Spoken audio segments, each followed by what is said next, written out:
मुर्दाबाद मुर्दाबाद डीसी कठुआ मुर्दाबाद मुर्दाबाद मुर्दाबाद डीसी कठुआ मुर्दाबाद मुर्दाबाद मुर्दाबाद शराब की दुकान बंद करो, बंद करो बंद करो शराब की दुकान बंद करो। बंद करो बंद करो। साथी यहाँ पर बैठे हुए हैं, आपको आईडीसी साहब ने बताया।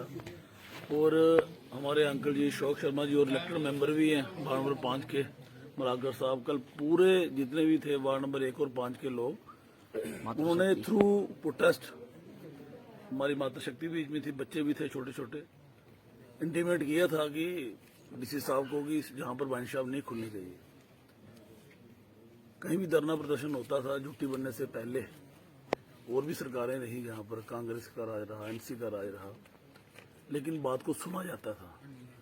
आप समझ सकते हैं कि 8 बजे लोग प्रोटेस्ट कर रहे हैं, 8 बजे से लेकर आज 2 बजे हैं। डीसी साहब ने जरूरत ही नहीं समझी यहाँ पे आने की। तहसीलदार साहब आए, डीएसपी साहब आए, और उन्होंने ये नहीं बोला कि ये वाइन शॉप बंद हो जाएगी, वो ये बोल रहे हैं कि हम ट्रैफिक कंट्रोल कर लेंगे। उनका सीधा ये था कि वाइन शॉप खोलने दो। और चौधरी साहब ने इस चौक का नाम शहीदी चौक रखा था, और शहीदों का सम्मान पूरा देश करता है। और वहीं पर सामने वाइन शॉप है, इधर वाइन शॉप की तैयारी कर रहे हैं, नीचे वाइन शॉप है। मंदिरों के शहर को आप वाइन शॉपों का शहर बनाना चाहते हैं। छोटे छोटे बच्चे हैं हमारे। मोदी सरकार ने जो वायदा नौजवानों के साथ किया, जम्मू कश्मीर के साथ किया, वो वादा तो पूरा नहीं हुआ। नौजवानों को नौकरियां नहीं मिली, स्टेट की डिमोशन हो गई, ड्यूटी बना दिया। लेकिन शराब की दुकानें जगह जगह पर हैं। इससे अच्छा था लोगों को रोजगार देते। जो लोग मेडिकल नशे में हैं उनको वहां से बाहर लाते। एक तरफ पुलिस नशे पे काम कर रही है, और वहां दूसरी तरफ चप्पे चप्पे पे वाइन शॉपें खोली जा रही है। क्या मोदी साहब को उतनी भूख पड़ गई है, यादव जी साहब की तरह भूख पड़ गई है कि सारा पैसा शराब से कमाना है? मोदी साहब ये जवाब दें कि अपनी स्टेट को डराए रखा हुआ है। जम्मू कश्मीर के लोग पागल हैं क्या कि जम्मू में जितनी वाइन शॉपें जम्मू में खोलनी है? जाओ कश्मीर में एक वाइन शॉप नहीं खुलेगी। वो लोग इकट्ठे हैं, वो लोग लड़ना जानते हैं। हम कश्मीर की लड़ाई में कश्मीर वाले खा गए, जम्मू वाले खा गए, और उस लड़ाई में फायदा मोदी जी ले गए। और आज भी हमें लड़वा रहे हैं। जिस तरह से कश्मीर वाले लड़ते हैं ना अपने हक के लिए, जम्मू वालों को भी लड़ना चाहिए। और सबसे पहले मैं विक्की जी आपका बड़ा शुक्रिया करता हूं कि आप 2 बजे के बाद जहां पर नेशनल मीडिया, वो सारे मीडिया आज बिक चुका है, वहां पर वही सोशल मीडिया हमारी आवाज को उठाता है।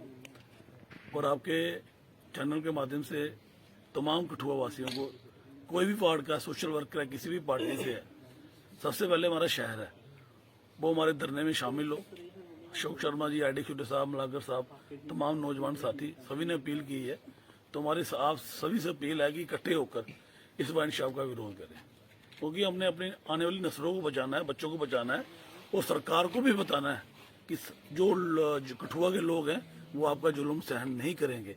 और 2 बजे रात का प्रदर्शन होना, जहाँ पे नौजवान बैठना, माता शक्ति बैठना, छोटे छोटे बच्चे बैठना, हमारे आईडीसी साहब का बैठना, ये बात साफ है कि वाइन शॉप जहाँ पर नहीं खुलेगी। ये मंशा शायद तहसीलदार साहब को पता चल गई है, और डीसी साहब को भी, अपने डीएसपी साहब को पता चल गई है। लेकिन बड़ी शर्म की बात है एडमिनिस्ट्रेशन के लिए कि डीसी साहब ने यहाँ पर आना गवारा ही नहीं समझा। इट मीन ये भी लिक्विड माफिया के साथ मिला हुआ है। चलो देखते हैं आगे क्या होता है, कल का देखते हैं। पिछले कल भी हमारा प्रोटेस्ट था, आज भी हमारा प्रोटेस्ट शाम 7 बजे के करीब शुरू हुआ। इस समय रात के 2 बजे हैं, तो हमारा प्रोटेस्ट जो है वो कंटिन्यू है। हमारा प्रोटेस्ट तब तक कंटिन्यू रहेगा। हमारे आरडी खजूरिया जी बैठे हैं, अशोक जी बैठे हैं, इनकी सिपा सलारी में ये प्रोटेस्ट चल रहा है। तब तक ये प्रोटेस्ट रहेगा जब तक ये वाइन शॉप जो खुलने जा रही थी ये बंद नहीं होती, इसकी जगह चेंज नहीं होती, तब तक हमारा प्रोटेस्ट जारी रहेगा। रही बात एडमिनिस्ट्रेशन की, एडमिनिस्ट्रेशन ये आज आके हमें एडमिनिस्ट्रेशन बता रही है, तहसीलदार साहब आ रहे हैं कि डीसी साहब को कल बता देंगे, वो करेंगे। भाई हम प्रोटेस्ट तो हम परसों से कर रहे हैं, परसों से कम 25 मीडिया ने इसको कवर किया है। 2-2 मिनट में ये मोबाइल को देखते हैं, 2-2 मिनट में ये मोबाइल को चेक करते हैं। जहां डीसी साहब आज हॉस्पिटल में जाके रेड कर सकते हैं, हॉस्पिटल एडमिनिस्ट्रेशन को पूछ सकते हैं, क्या इस चीज का डीसी साहब को नोटिस नहीं आया होगा कि कठुआ में एक प्रोटेस्ट हुआ है और जबरदस्त प्रोटेस्ट हुआ है, जो कि बार एक खुलने जा रही थी और उस बार के खिलाफ में प्रोटेस्ट हुआ है। क्या डीसी साहब को इस चीज की पता नहीं है? यहाँ पे तहसीलदार साहब आते हैं और हमें कहते हैं जी आप रिटर्न में दे दो, आप रिटर्न में करके दे दो, हम डीसी साहब तक पहुंचा देंगे। भाई तहसीलदार साहब, रिटर्न में वो चीज होती है इंडिविजुअल किसी बंदे ने करना है, दिस इज द मास वे है। जब मास यहाँ पे सारा पूरा शहर यहाँ पे खड़ा है आगे, तो इसमें रिटर्न क्या कंप्लेंट देनी है? 100 से 200 मीडिया ने इसको कवर किया हुआ है, पूरी जम्मू कश्मीर स्टेट में हर मीडिया में ये चीज प्रोटेस्ट अगर आ रहा है तो इसमें लिख के क्या चीज देनी है? अभी तक तो आपने इस चीज का समाधान निकालना चाहिए था, और आप उल्टा यहाँ पे आके कहते हैं कि हम ट्रैफिक को यहाँ से रेगुलाइज करा देंगे। कितनी रेगुलाइज करा देंगे? आप 1 घंटा 2 घंटे आते हो, हम तो पूरा 24 घंटे यहाँ पे बैठते हैं। सुबह 9 बजे से लेकर 10 बजे तक मेरा काउंटर खुलता है, मेरी मेडिसिन की यहाँ पे शॉप है। तो यहाँ पे निकलना क्या, यहाँ पे चलना मुश्किल होता है। अगर ओल्ड एज वगैरह कोई चले जाता है या हमारी माता बहन चली जाती है या कोई बुजुर्ग चला जाता है, उसको तो गाड़ी वाले हिट होते हैं, ये जो शराब लेने वाले आए होते हैं। और दूसरा एक चीज जो आपको बड़ी, मैं एक्साइज डिपार्टमेंट इनसे पूरा मिला हुआ है, किसी भी चीज का जो ये मूल्य जिस चीज से ये सामान बेच रहे हैं, अपनी वाइन को बेच रहे हैं, शराब को बेच रहे हैं, हर का 10, 20, 50 रुपए रेट एक्स्ट्रा रखा हुआ है। पहले मुझे ये बताएं, एक तो ऊपर से आपने शराब की दुकानें खुला दी, ऊपर से रेट डबल पे ट्रबल लिए जा रहे हो, ये कौन सी आपने सिस्टम बना के रखा हुआ है? कहाँ है एक्साइज डिपार्टमेंट? मुझे तो लगता है कि एक्साइज डिपार्टमेंट को जो ये अपर रेट देते हैं वो आधा हिस्सा एक्साइज डिपार्टमेंट को जाता है। मैं आपके मीडिया के माध्यम से एक्साइज डिपार्टमेंट के कमिश्नर साहब को रिक्वेस्ट करता हूं कि आपने जो यहाँ पे इंस्पेक्टर लगाए हुए हैं, जो आपका यहाँ पे स्टाफ है, उनसे इस चीज का हिसाब लो कि कितना माल इनका आया और कितना बिका और कितना इन्होंने एक्सेस रेट भेजा है। आप सिविल में अपने बंदे भेजो उनकी दुकान पे, देखो इन्होंने क्या क्या रेट पे क्या देते हैं। किसी दुकान पे आप चले जाओ, 2 रुपए ज्यादा लगते हैं तो कस्टमर लड़ना शुरू कर देता है, और ये उल्टा कस्टमर को मारने पड़ जाते हैं अगर वो कोई बोलता है कि भाई पैसे ज्यादा क्यों ले रहे हो। और ये इनकी जो लूट कुसूट चल रही है, ये तो दिन प्रतिदिन बढ़ती जा रही है। पहले 1 थी, फिर 2 थी, अब ये तीसरी भी हो गई है। ये जो चौक बनाया था, शहीदी चौक बनाया हुआ था, अब इसको शराबियों का चौक बनाने की कतार पे तुले हुए हैं। और आपके मीडिया के माध्यम से मैं पूरे कठुआ की आवाम को, जनता को, बच्चों को, बूढ़ों को, जवान को ये कहना चाहूंगा कि हमारा प्रोटेस्ट ये तब तक चलता रहेगा जब तक ये बार यहाँ से शिफ्ट नहीं हो जाती, बंद नहीं हो जाती। और मेरा आपके मीडिया के माध्यम से सबसे आह्वान है, विनती है कि सुबह 8 बजे यहाँ पे आए और इस प्रोटेस्ट को कंटिन्यू दें और बल दें। और ये आप जनता का आवाज जो है, वॉइस ऑफ गॉड और वॉइस ऑफ पब्लिक जो होती है, और ये एक दिन जो एडमिनिस्ट्रेशन यहाँ पे बैठी है, गवर्नर साहब को भी ये हमारी जो रात को 2 बजे, शायद ये अभी तक जम्मू कश्मीर में जब से सिन्हा साहब आए हैं, कोई रात को 2 बजे तक प्रोटेस्ट हुआ होगा और 2 बजे इंटरव्यू चल रहे होंगे पब्लिक के, कोई नहीं हुआ। This is the first protest. और ये प्रोटेस्ट कल उनके टेबल पे होगा जब सो के उठते हैं। अगर उनकी गुड मॉर्निंग अगर मोबाइल से होती है तो ये गुड मॉर्निंग को देखेंगे कि ये कैसी मॉर्निंग है, अंधेरी मॉर्निंग उन्होंने बनाई हुई है हमारे जम्मू कश्मीर में जब से वो आए हुए हैं। और इस चीज का वो ज्ञान लें और सोचे समझे कि यहाँ पे ये क्या हो रहा है। हमारी जनता को प्रतिदिन ये क्या चीजें सौंपी जा रही हैं, थोपी जा रही हैं चीजें के ऊपर। आप एक तरफ तो कहते हैं नशे को भगाओ, पुलिस वालों को अभियान चलाते हैं, नशा करो, स्कूलों में करोड़ों रुपए का खर्च हो जाता है तख्तियां बनाने में। शराब छोड़ो, शराब पी के गाड़ी नहीं चलाओ, और ऊपर से धड़ाधड़ लाइसेंस दिए जा रहे हैं। यार हमें पता नहीं लगता है कि ये क्या सिस्टम बना के इन्होंने रखा हुआ है। एक तरफ कहते हैं शराब मत पियो, दूसरी तरफ कहते हैं दुकान धड़ाधड़ खोलो। और भाई धड़ाधड़ अगर दुकानें खुलानी है तो फिर शराब पीने के लिए क्यों मना करते हो? तख्तियां लगा दो कि दबा के शराब पियो। ये आप शराब के इधर मारो, ऊपर सामने लिखो, यहाँ पे लाइसेंस लिखा हुआ है do not drink and drive public से नॉट टू बी ड्रग। और इसके ऊपर लाइसेंस के ऊपर ये चीज लिखी हुई है, और नीचे धड़ाधड़ शराब की दुकान, ये शराब बेची जा रहे हैं। और मेरा सबसे एक बार फिर आह्वान करूंगा कि सुबह 8 बजे आए, और हमारा ये जो कंटिन्यू धरना चल रहा है, हमारे शोक जी जो 5 नंबर के पार्षद हैं, उनकी सिपा सलारी में, IDA खजूरी जी की सिपा सलारी में, इसको आगे बढ़ाएं और हमारा साथ दें। जय हिंद, जय भारत। कल भी हमने प्रोटेस्ट किया था। ये हमारे वार्ड नंबर 5 में एक वाइन शॉप खोलने जा रहे हैं, तो कल हम इकट्ठे हुए थे 5 नंबर वार्ड के और वार्ड नंबर 1 के लोग, लेडीज भी थी। हमने तो प्रोटेस्ट किया था, लेडीज भी बोली थी। तो बजाय इसके कि डिस्ट्रिक्ट एडमिनिस्ट्रेशन कोई इसके बारे में संज्ञान लेती, आज शाम को उन्होंने सामान लगा के दुकान में लगाना शुरू कर दिया। हम आए, इधर इकट्ठे हुए सारे, और सबसे बड़ी बात यह है कि उन्होंने गुंडे लाए थे अपने साथ, 50-60 गुंडे लाए थे, उन्होंने रिवॉल्वर में डाली थी और इधर हमारे लोगों पे हमला कर दिया। हमारी माता बहनें नौजवान बच्चे थे। अगर मैं बीच बचाव नहीं करता तो शायद ये तो कुछ न कुछ हो जाता। कहने का मतलब ये है कि अगर आपने शराबें ही खोलनी है दुकानें, जैसा कि मलाकर साहब ने कहा कि ये स्कूलों के बच्चों को आए दिन नशा बिगाओ, नशा छुड़ाओ, स्कूली बच्चों को करते हैं आगे, तख्तियां लेके उनको कहते हैं भाई ये अभियान चलाओ। इधर सेमिनार होते हैं स्कूलों में कि नशे के खिलाफ अभियान शुरू। मैं समझता हूँ कि ये कैसी एडमिनिस्ट्रेशन है, कैसी गवर्नमेंट है ये जो इधर कठुआ के अंदर इतना माहौल खराब करने पर जुड़े। कठुआ के लोग बड़े शांति प्रिय हैं, पीसफुल लोग हैं। ये नहीं चाहते कि कोई शोर शराबा हो, कोई जलसे जुलूस करे, लेकिन जब पानी सर के ऊपर हो जाता है तो फिर तो लोगों को आना ही पड़ता है। ये तो कुछ नहीं, कल हम देखेंगे। कल सुबह हमने सभी को, मैंने पहले भी एक मीडिया वाले आए थे, मैंने उनको उनके थ्रू उनके माध्यम से बोला है कि सभी पॉलिटिकल पार्टीज, सभी सोशल ऑर्गेनाइजेशन सुबह 8:30 बजे इधर आ जाए। कल हमने एक प्रोटेस्ट करना है। मैं सभी पॉलिटिकल पार्टीज को, सभी सोशल ऑर्गेनाइजेशन को ये अपील करता हूं आपके माध्यम से कि कल आओ, इधर आओ और अपने अपने विचार भी दो और इस एडमिनिस्ट्रेशन को ये बताओ कि कठुआ की जनता अब सोई नहीं है। कठुआ की जनता जाग गई है। अगर ये आए दिन हमारे ऊपर, पहले इन्होंने क्या किया, ड्यूटी तोड़ने के बाद इन्होंने माइन माफिया लाया इधर। जो बजरी की ट्राली 500-700 रुपए की मिलती थी, रेत की ट्राली 700-800 की मिलती थी, वो आजकल 5-5 हजार की ट्राली मिलती है। ये जब से ड्यूटी तोड़ी है इन्होंने, 370 तोड़ी है, हमारे लोगों ने बड़ा भंगड़ा डाला, बहुत भंगड़ा डाला हमारे लोगों ने। बहुत हमारी माताओं ने, बहनों ने मोदी साहब के बड़े गुण गाए। लेकिन उसके बाद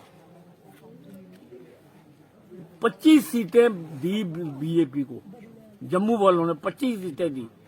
लेकिन बजाय इनके कि जम्मू को कोई भला होता, जम्मू को कोई सहूलत मिलती, हमारे नौजवान बच्चे, उनको रोजगार मिलता, हमारे जो लोग गरीब लोग हैं उनका कोई उत्थान होता, बजाय उसके कि इन्होंने जम्मू को कुचल के रख दिया। आए दिन नए कानून बना देते हैं जो जम्मू के हित में नहीं होते। मैं ये आपके माध्यम से ये कहना चाहता हूं लोगों को कि पार्टी अपनी अपनी रखो, जहां मर्जी रहो। जब इलेक्शन आते हैं तो अपनी अपनी पार्टी का प्रचार करो, लेकिन जो कॉमन काज है वहां इकट्ठे हो जाओ। और मैं लोगों को भी आपके मीडिया के माध्यम के थ्रू ये कहना चाहता हूं कि उन लोगों का ख्याल रखो जो लोग लोगों के मसले के लिए आगे नहीं आते हैं और वोट मांगने सिर्फ आ जाते हैं। उनका भी ध्यान रखो, उनको भी इलेक्शन में आप उनको भी मजा चखाओ। ये जो बीजेपी वाले डीडीसी, ये बीडीसी, ये जो बने हैं इतने हमारे एमपी सांसद कहाँ बैठे हैं आज, वो इनको कोई सुध नहीं दे रहा। कठुआ को गुमशुदा की तलाश, मैं तो चाहता हूँ लोगों ने पोस्टर लगाना चाहिए, एमपी को गुमशुदा की तलाश वो दिखाई नहीं दे। ये तो एमपी मेंबर पार्लियामेंट एक ही बॉडी है आज, ये जो पब्लिक रिप्रेजेंटेटिव चुने हुए हैं वो काउंसिल है। काउंसिल की कोई एनओसी नहीं रखी। पहले काउंसिल की एनओसी होती थी हमारी कि वाइन शॉप खोलनी है, कोई माल खोलना है, काउंसिल की एनओसी ली जाती थी। आजकल कुछ नहीं। ये लोगों की सरकार जो कहते हैं ना, government for the people, of the people, by the people, ये तो गवर्नमेंट आज मोदी साहब ही हैं जो करेंगे, जो लोगों को लूट लो, घसूट लो, मार दो लोगों को। मैं आखिर में आपका बहुत बहुत शुक्रिया। रात को आप 2 बजे वो देखो हमारी माताएं बैठी हैं, हमारे नौजवान बैठे हैं। हमने हमारे ये मोहल्ले के गरीब लेडीज हैं, सुबह लोगों के घर में काम करने जाती है, उनको हमने घर भेज दिया है। लोगों जो हमारे बुजुर्ग आए थे उनको भी घर भेज दिया है। हम 10, 15, 20, 25, 30 लोग इधर बैठे हैं। सुबह हम तैयारी कर रहे हैं, हमने मैसेज कर दिए हैं लोगों को, सुबह आएंगे इधर 8:30 बजे। अगर किसी को मैसेज नहीं भी पहुंचा है तो आपके थ्रू वो मैसेज उनको पहुंच जाएगा। तो वो मैं सभी को आह्वान करना चाहता हूँ, रिक्वेस्ट करना चाहता हूँ कि 8:30 बजे इधर आ जाओ। और मैं तो कहता हूँ कि एक वाइन शॉप तीनों नहीं खुलनी चाहिए, तीनों जैसे एक सब्जी मंडी में खोली है इन्होंने, तीनों उधर ले जाओ, हमें कोई फर्क नहीं है। जिसने पीनी है वो उधर से पी लेगा, हमें क्या पुलिस है। हम कोई शराब की दुकान बंद कराने के चक्कर में हो रही है। इधर से जब गुजरा नहीं जाता, बच्चे स्कूल के छोटे छोटे बच्चे हैं, गरीब बच्चे हैं जो जिनके पास ऑटो नहीं है, मोटरसाइकिल नहीं है, स्कूटर नहीं है, वो बच्चे पैदल ले जाते हैं, उनकी माएँ उनको लेके जाती हैं, उनको जाने में दिक्कत होती है। कोई बीमार हो जाता है नीचे वाले पोर्शन में, इधर हमारे घर के आगे इधर से गुजरना मुश्किल हो जाता है। तो मैं डीसी साहब से भी रिक्वेस्ट करता हूँ कि वो आए और हमें इनको कहें कि बंद करें। और सबसे अच्छी तरीका है कि आप वार्ड नंबर 2 में उधर ले जाओ, सब्जी मंडी में उधर एक खुली है, 2, 3 और 4, 5 और खिला दो। हमारे लोगों का जीना मुश्किल जो कर रखा है वो बंद करो। चाहते हैं कि ये वाइन शॉप बंद होनी चाहिए। ये बच्चे साढ़े इत्थे आने जाने का भी बड़ा दुख लगता, ट्रैफिक जाम हो जाती, आने जाने कुते मंदिर जाना, कुते दुकान उपर जाना बड़ा मुश्किल है साढ़े आस्ते। अस 2:30 बजी गए, अजे तक बैठे दे अस। डीसी साहब दे अगे बेनती करने, ये बंद होनी चाहिए वाइन शॉप। इधर वाली भी हुआ है उधर वाली भी हुआ है। बहुत बहुत शुक्रिया। इस रात के 2 बजे आपने जो बैठे हुए लोग हैं उनका पता किया। दरअसल वैसे तो एक शराब का जो सवाल आज जहाँ शुरू हुआ, ये कठुआ का कल्चर तो वैसे ही तबाह कर दिया गया है, लेकिन ये थोड़ा बहुत था कि लोग बच्चे पढ़ने के लिए या औरतें काम करने के लिए बाहर निकलती थी। अब ये चौक जो जिसे शहीदी चौक का नाम दिया गया था, उस चौक को बदनाम करने का एक और इन्होंने खेल खेला जा रहा है जम्मू कश्मीर सरकार के द्वारा, कि जहां ये शराब चौक का नाम रखने को तरफ जा रहे हैं। जे एक दुकान जेल खुलने जा रही थी, एक पहले खुली है, एक वो नीचे खुली है और एक तो बार पहले ही पुरानी है। मतलब इस चौक को इस किस्म की मशहूरी मिल रही है कि जहां आम पब्लिक आती है, बाहर से आती है, बाहर के 4 आदमी जो जम्मू कश्मीर के जाने वाले होते हैं, कठुआ में उतरते हैं, तो वो जहां पहुंचते हैं तो वो देखेंगे कि ये शराब का शहर है, जहां जहां चाहो वहां खड़े हो जाओ और शराब की दुकानें खुली हुई है, आप लेते जाओ। उससे ये हो रहा है कि दूसरा बिजनेस खत्म होता जा रहा है। जहां 4 दुकानों का रश पड़ेगा तो ये नजदीक वाली दुकानें जो साथ वाली हैं, उनका बिजनेस तो बिल्कुल खत्म हो जाएगा। वहां ना औरतें पहुंच पाएंगी, ना बच्चे पहुंच पाएंगे, ना ही वहां पर रिस्क लाइफ का रह जाएगा, वहां पर के जाएं तो झगड़ा ना हो जाए। इसलिए इस को कंडेम करने के लिए सरकार की इस पॉलिसी को जो हम ये समझते हैं जो कि ये पॉलिसी जो है कठुआ को डेवलप करने के नहीं बल्कि बर्बाद करने की है। तो इसलिए इन नौजवानों ने और खासकर 5 नंबर वार्ड के जो नुमाइंदे थे हमारे अशोक कुमार जी, इन्होंने ये इनिशिएटिव लिया। रोवन जी उसी वार्ड में रहते हैं, बाकी और बच्चे भी इकट्ठे हुए और सिर्फ इस वार्ड के नहीं बल्कि 1 नंबर के भी, 2 नंबर वार्ड के जिनको ये अच्छी बात लगी उन्होंने आकर दिन से शाम से ये स्टैंड लिया हुआ है और स्टैंड लेकर ये खड़ा किया कि ये नहीं चलने देना है। और इसीलिए सब अभी रात भी जहां पर खड़े हैं और कल सुबह ये कंटिन्यू रहेगा। हम लोगों से अपील करते हैं, भाई बहनों से, माताओं से, बहनों से और बुजुर्गों से और नौजवान से जिनका फ्यूचर ताक पर लग रहा है, उनको अगर ये रास्ता नहीं छुड़वाया गया तो हमारे रियासत में जो व्यापारी लोग आ चुके हैं, जहां पर तो व्यापार करने के लिए आ चुके हैं, हमारा पानी, हमारा पत्थर, हमारा रेत, हमारी और अब हमारी जो नीयत पर जो हमें शक जो पड़ रहा है, अब हमारा कल्चर भी तबाह करने के लिए जो इन्होंने लिया हुआ है। इसलिए हम आज का जो धरना है जे इस रोष दिखाने के लिए सरकार के खिलाफ बैठे हुए हैं। उम्मीद है कि सरकार जो लोकल होती है, जैसे डीसी होता है, एसपी होता है, तहसीलदार होता है, इनको जो इस बात का शायद थोड़ा एहसास हो और ये समझे कि कठुआ के लोगों की बात सच है, तो इन्होंने ना फौरी इसका एक्शन लेना चाहिए और फौरी इसको बंद करवाना चाहिए और नहीं तो ये रास्ता आगे